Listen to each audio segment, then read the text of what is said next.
where they're going to get the experience from. If you look back over the history of the St Helier lifeboat, you take the last three coxswains, Billy Hibbs before Andy, Steve Maguire, Mike Berry, three coxswains who had a lot of seagoing experience. There's not many people of that experience in Jersey who can do that, and you need that experience to be able to go up in the gutters, up into the Minkies. We had a situation earlier this year where the St Helier lifeboat, when the crew were off, couldn't get up into the gutters.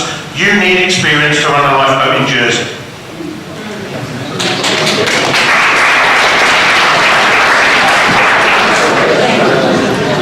If I can just answer that as well, actually, just to answer your question.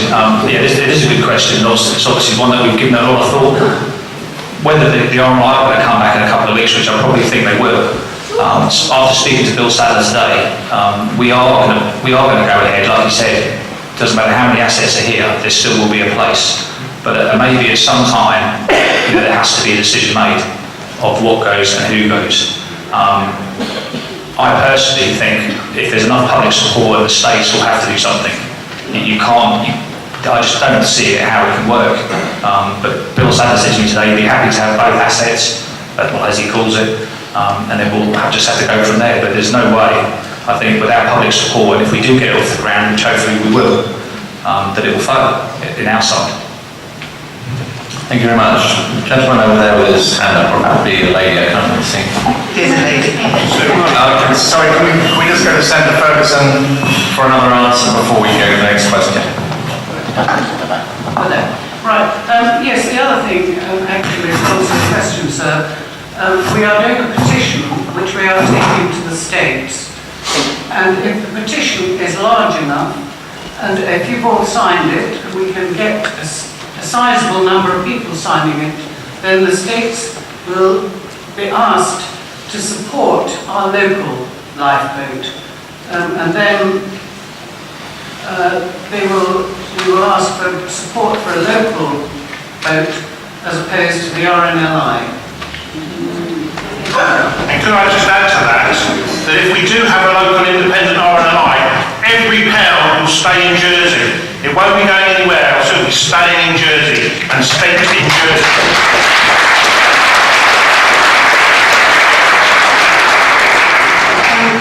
It's just a follow-on from what Mr. Patrick said. When people die unexpectedly in Jersey, or even expectedly, the donations are made to the RNLI. And I think when that happens, we all assume that it's to the Jersey RNLI. Morally, legally is one thing. Morally, the money that's in the RNLI Jersey bank account belongs to the people of Jersey. And I wonder if the panel could tell me if they were thinking of taking any action against the RNLI on two grounds. One, that morally the George Sullivan and the money in the bank account is, of course, Jersey's. But secondly, the RNLI exists as a charity, and in order to exist as a charity, it must be there to provide good for the island. And taking their boat away, or our boat away, they're failing in their charitable status. And I wonder if the panel could comment on whether any thoughts have been given to the legalities of either of those two options, or to exploring them. Thank you. Thank you.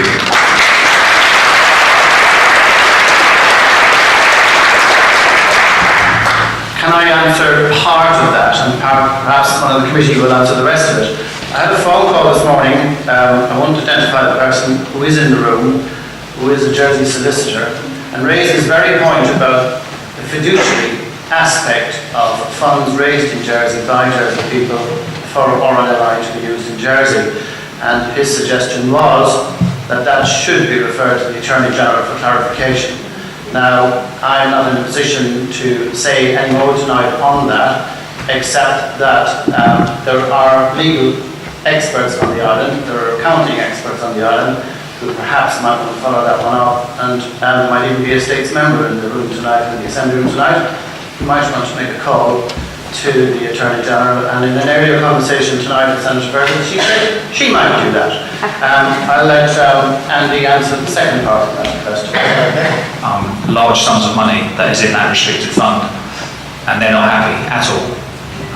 That is just sitting there, and a lot of people, obviously the money just goes straight out of the island, but I think from what I can make out is the wording on these estates, and it's the legal firms here, that if somebody says, they want their money to go to the lifeboat, they automatically put down the RNLI, unless it's specifically stated. But I think the legality around these restricted funds and what they're used for, it is a grey area, and I don't really think that really anybody knows. It's all over the place. I spoke to Trevor Norman, our treasurer, last week, with two of our crew, one being a senior tax consultant, to try and get to understand, basically. And really we came out of there with not much of a greater idea than what we went in with. And for the RMI to turn around and say we're not entitled to it.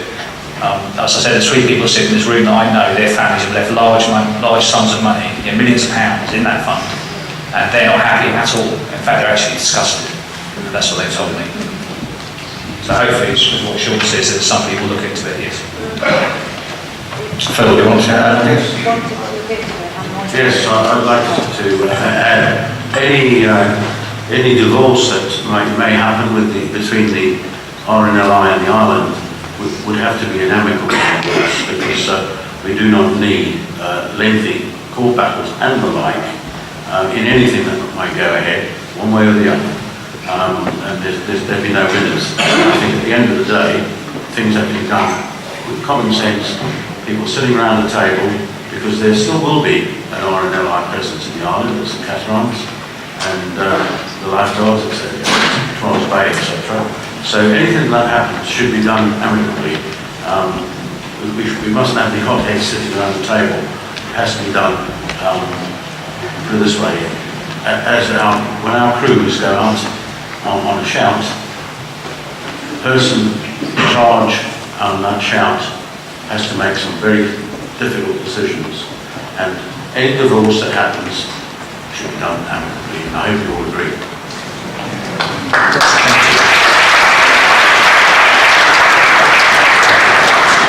We'll come to you, sir, in the front, and we've just got someone at the back. I think it's Leslie. Best of Bryson Halliers. Sorry.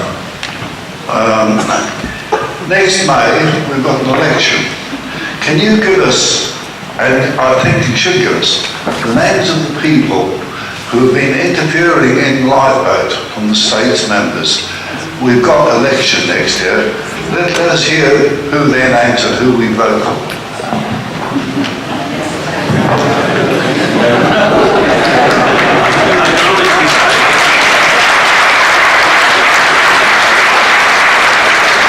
I can honestly say we do not know.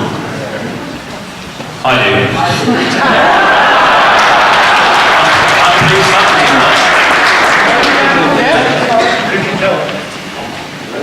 Could you tell us, please, if you're at liberty to say so? Or just give the initials.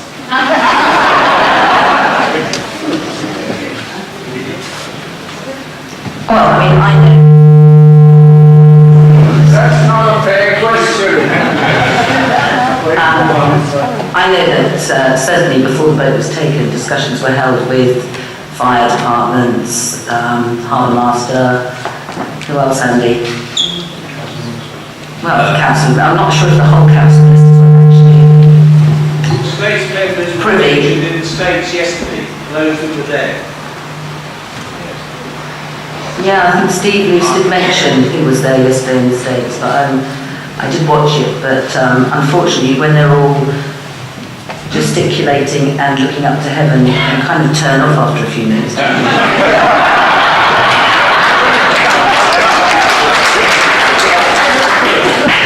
I think the ones I would say that knew what was going on was the Chief Minister, Paul Routier,